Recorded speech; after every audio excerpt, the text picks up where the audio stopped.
Coulomb's law of electric force. हमने इससे पहले ये सीख रखा है कि अगर हमारे पास लाइक चार्ज हैं, जैसे कि प्लस प्लस, या फिर लाइक चार्ज ऐसे भी हो सकते हैं कि माइनस माइनस, तो हमने ये देखा था कि ये एक दूसरे को रिपल करेंगे, फोर्स लगाएंगे, लेकिन ये फोर्स कैसी होगी? रिपल्सिव होगी। और इसमें भी क्या होगी? रिपल्सिव होगी, क्योंकि दोनों भी, ये भी क्या है? लाइक चार्ज हैं, एक जैसे चार्ज हैं, यानी यहाँ पे भी फोर्स ऑफ रिपल्शन लगेगा। और अगर जो है ये अनलाइक चार्ज है, अनलाइक चार्ज मतलब एक पॉजिटिव है और एक क्या है? निगेटिव है, तो जो फोर्स जो लगेगी इनमें वो क्या लगेगी? फोर्स ऑफ अट्रैक्शन लगेगी। क्या लगेगी? फोर्स ऑफ अट्रैक्शन लगेगी। तो ये हमने सीखा है, ठीक है। तो फोर्स लगेगी, ये तो हमें मालूम पड़ गया कि ये जो है अगर लाइक चार्ज हुए तब भी फोर्स लगेगी, अनलाइक चार्ज हुए तब भी फोर्स लगेगी, ठीक है। लेकिन ये फोर्स होगी कितनी, इसकी अमाउंट कितना होगा, इसका मैग्नीट्यूड कितना होगा, तो इसको हमें बताया कूलॉम्स, ठीक है। कूलॉम्स नाम के साइंटिस्ट ने हमें ये बताया कि दो चार्जेस के बीच में जो फोर्स ऑफ रिपल्सन या फोर्स ऑफ अट्रैक्शन होगा उसका मैग्नीट्यूड क्या होगा, ठीक है। तो इसके लिए इन्होंने हमें क्या दिया? कूलॉम्स लॉ दिया, ठीक है। सपोज करो मेरे पास जो है दो पॉइंट चार्जेज हैं। क्या है? दो पॉइंट चार्ज है। ये ध्यान रखना है, ये पॉइंट चार्ज के लिए ही वैलिड। अब ये पॉइंट चार्ज क्या होता है इसको भी हम समझ लेते हैं, ठीक है। तो देखो सपोज करो जैसे यहाँ पे ये दो चार्जेज हैं, इनका खुद का भी कुछ साइज है, जैसे कि इतना बड़ा, ठीक है, और इनके बीच की डिस्टेंस जो है वो क्या है? इतनी। जब जो है इनका जो लीनियर साइज जो है, लीनियर साइज जो है वो मच मच स्मॉलर हो इनके बीच के डिस्टेंस के, इनके बीच के चार्ज के बीच की डिस्टेंस के, तो हम क्या बोलेंगे? उसको पॉइंट चार्ज बोलेंगे। दोबारा समझो, सपोज करो एक चार्ज ये है इतना सा, एक चार्ज ये रहा, बहुत दूर रखे हुए हैं, सपोज ये मैंने यहाँ पे तो पास पास दिखाएं। अब इनकी साइज की बात करें, इनका साइज क्या है? बहुत छोटा सा, इतना सा साइज है ये इनका, और इनके बीच की जो डिस्टेंस है वो बहुत ज़्यादा बड़ी है। तब जो है मैं इन दो चार्ज को क्या बोल सकता हूँ? पॉइंट चार्ज कह सकता हूँ। If their size is much much smaller than the distance between them, then these charge are said to be point charge. तब हम इनको क्या बोल सकते हैं? पॉइंट चार्ज कह सकते हैं। तो ये मैंने इसलिए बताया क्योंकि ये पॉइंट चार्ज के लिए ही क्या है? वैलिड है। देखो पॉइंट चार्ज के लिए ही क्या है? ये वैलिड है। ओके, तो पॉइंट चार्ज समझ में आया। अगर दो चार्जेस का साइज बहुत छोटा है एज कंपेयर टू उनके बीच की डिस्टेंस के, तो वो चार्ज कंसीडर किए जाएंगे पॉइंट चार्ज, ठीक है। अब हम इस लॉ को समझते हैं। ये लॉ जो है हमें क्या बताएगा कि फोर्स जो लगेगी, फोर्स ऑफ अट्रैक्शन या रिपल्शन, उसका मैग्नीट्यूड कितना होगा, मतलब वो 10 न्यूटन होगा, 50 न्यूटन होगा। फोर्स तो है लेकिन फोर्स होगा कितना, तो इसके लिए ये जो है हमें फॉर्मूला बना के बताएगा। कौन? कूलॉम्स लॉ, ठीक है। तो इसमें क्या है, इन्होंने क्या स्टेट करा, तो इन्होंने, अगर आपने gravitation law, Newton's law of gravitation पढ़ रखा होगा तो आपको एकदम ये क्लियर समझ में आ जाएगा, ठीक है। तो अभी मैं इनके साइन वगैरह कंसीडर नहीं कर रहा, इसमें जो है मैं एक जनरल लॉ लेके चल रहा हूँ। क्या लेके चल रहा हूँ? जनरल जो है लॉ लेके चल रहा हूँ। तो साइन हटा देता हूँ यहाँ से, ठीक है। ये साइन मैंने हटा दिया। यहाँ पे सपोज करो दो चार्ज पार्टिकल रखे हुए हैं, ठीक है। एक का नाम मैं दे देता हूँ Q1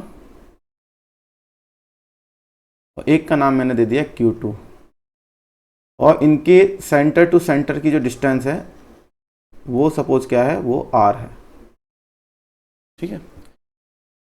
तो इन्होंने एक्सपेरिमेंटली फाउंड किया कि जो फोर्स ऑफ अट्रैक्शन है, जो फोर्स ऑफ अट्रैक्शन या फिर रिपल्सन जो है वो डायरेक्टली प्रोपोर्शनल है प्रोडक्ट ऑफ चार्जेस के प्रोडक्ट, ठीक है। Q1 Q2 इनके प्रोडक्ट मतलब मल्टीप्लिकेशन, Q1 Q2, तो इनके प्रोडक्ट के चार्जेस के प्रोडक्ट के जो है फोर्स क्या है? डायरेक्टली प्रोपोर्शनल है। द फोर्स ऑफ अट्रैक्शन और repulsion is directly proportional to the product of charges.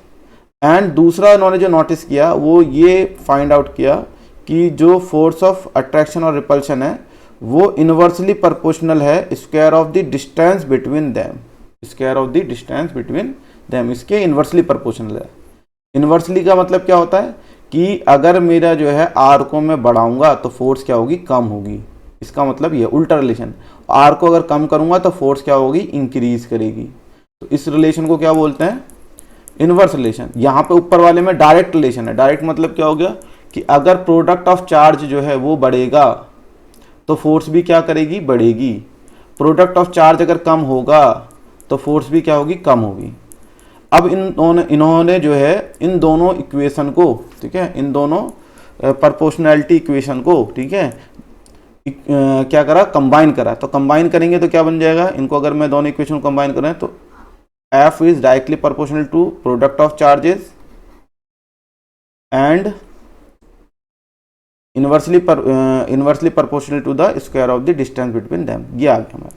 अब इसका प्रोपोर्शनैलिटी कांस्टेंट अगर मैं हटा दूं, प्रोपोर्शनैलिटी कांस्टेंट अगर मैं हटा दूं तो मैं इधर लिख देता हूं, अगर मैं इसका प्रोपोर्शनैलिटी कांस्टेंट अगर हटा दूं तो F इज इक्वल टू आ जाएगा और एक कोई कांस्टेंट लिखना पड़ेगा। सपोज करो वो कांस्टेंट क्या है, K है, ठीक है। और क्या आ गया साथ में, Q1 Q2 और अपॉन में क्या था, R का स्क्वायर। तो ये हमारे पास क्या आ गया, फोर्स का, इलेक्ट्रोस्टैटिक फोर्स का मैग्नीट्यूड आ गया, K Q1 Q2 अपॉन में R स्क्वायर। ये क्या है, फोर्स का मैग्नीट्यूड है। इसका मैं दो लाइन बना दी है। इसका मतलब क्या है, ये किसको डिनोट करेगी, ये डिनोट करेगी कि फोर्स का मैग्नीट्यूड को डिनोट करेगी, ठीक है। तो फोर्स का मैग्नीट्यूड जो है कितना रहने वाला है, इतना रहने वाला है, K Q1 Q2 अपॉन में R स्क्वायर के बराबर रहने वाला है, ठीक है। यहाँ पे जो तुम्हारा K है इसको हम बोलते हैं इलेक्ट्रोस्टैटिक फोर्स कांस्टेंट। क्या बोलते हैं इस K को,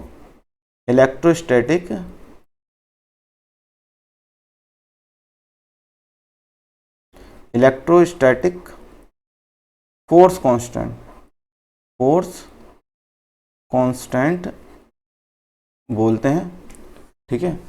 एक सबसे इंपॉर्टेंट बात, अगर हम बात करें न्यूटन्स लॉ की, ठीक है, न्यूटन्स लॉ ऑफ ग्रेविटेशन की, तो वहाँ पे जो था फोर्स का फॉर्मूला क्या था, force is equal to G m1 m2 upon में R स्क्वायर, ये होता था। तो बिल्कुल सेम ये, बस जहाँ पे Q1 Q2 है वहाँ पे m1 m2 आ गया, और ये भी क्या होता, inversely proportional to the square of the distance था। बस यहाँ पे जो कांस्टेंट है इसको हम जो है G बोला करते थे, जो कि यूनिवर्सल ग्रेविटेशन कांस्टेंट होता था। क्या, यूनिवर्सल ग्रेविटेशन कांस्टेंट। मैं इसे क्यों बता रहा हूँ, इसको अभी ध्यान से सुनिए। ग्रेविटेशन कांस्टेंट इसको बोलते थे। इसकी ये खास बात थी कि अगर दो मासेज हैं m1 और m2 और उनके बीच में जो है जो डिस्टेंस है वो सपोज करो r है, तो इनके बीच में जो फोर्स लग रही है वो कैसे निकलेगा, उसका मैग्नीट्यूड जो है हम इस वाले फॉर्मूले से निकाल लेते थे। इसका मैग्नीट्यूड जो है हम इस वाले फॉर्मूले से निकालते थे। तो ये जो मैग्नीट्यूड है, अगर मैं दोनों मासेस को चेंज नहीं करूं, इनके बीच की डिस्टेंस को चेंज नहीं करूं और इनके बीच का मीडियम मैं चेंज कर दूं, जैसे अभी सपोज करो वैक्यूम है, फिर यहाँ पे मैंने वाटर भर दिया इन दोनों चार्जेस के बीच में, यहाँ पर जो है, ठीक है, यहाँ पे क्या भर दिया मैंने, वाटर भर दिया या कुछ और मीडियम भर दिया, तो ये फोर्स जो है बदलने वाली नहीं थी, क्योंकि ये जो G है ये इसकी वैल्यू हर जगह क्या रहती है, कांस्टेंट रहती है। आप इन दो मासेस को कहीं पे भी रखो, लेकिन यहाँ पर इस वाले फॉर्मूले में ये जो K की वैल्यू है, इट डिपेंड्स अपॉन, क्या है, जो K की वैल्यू है, K डिपेंड्स अपॉन, K ही लिख देते हैं, K डिपेंड्स अपॉन, ठीक है, मीडियम। किस पे डिपेंड करता है, इंटरवीनिंग मीडियम पे डिपेंड करता है, ठीक है। ये किस पे डिपेंड करता है, जो मीडियम है, इंसर्टेड मीडियम है दो चार्जेस के बीच में, इस पे ये डिपेंड करता है, ठीक है। K की वैल्यू जो होती है, जब इनके चार्जेस के बीच में वैक्यूम इंसर्टेड है, क्या है, वैक्यूम है दो चार्जेस के बीच में, तब जो K की वैल्यू होती है वो होती है 9 × 10 to the power 9, 9 × 10 to the power 9 newton metre square पर कूलाम स्क्वायर होती है। ये तब है जब किस में है, फ्री स्पेस के अंदर बात हो रही है, वैक्यूम के अंदर बात हो रही है, तब है ये वाली वैल्यू जो है, ठीक है। तो एक बात आपको ये बात याद रखनी है, आपको K की वैल्यू जो है कितनी होती है। अच्छा, K की जो है वैल्यू जो है मैंने तुम्हें बता दी, K लेकिन डिफाइन कैसे है, K जो है कांस्टेंट है, जो मैंने तुम्हें बता दिया, और ये मीडियम पे डिपेंड करती है, ठीक है। तो इसकी वैल्यू जो होती है के, जो है जो मैंने तुम्हें बताया, के की वैल्यू होती है 4 पाई एप्सिलॉन नॉट। क्या होती है? 4 पाई एप्सिलॉन नॉट, इसकी क्या होती है? वैल्यू होती है 4 पाई एप्सिलॉन नॉट, इसकी वैल्यू होती है। इसको जब सॉल्व करें, एप्सिलॉन नॉट यहाँ पे क्या है तुम्हारा? ये है परमिटिविटी। क्या है? परमिटिविटी। क्या है? Of the medium. और जब नॉट लगा होता है तो ये बन जाता है permittivity of the free space यानी वैक्यूम।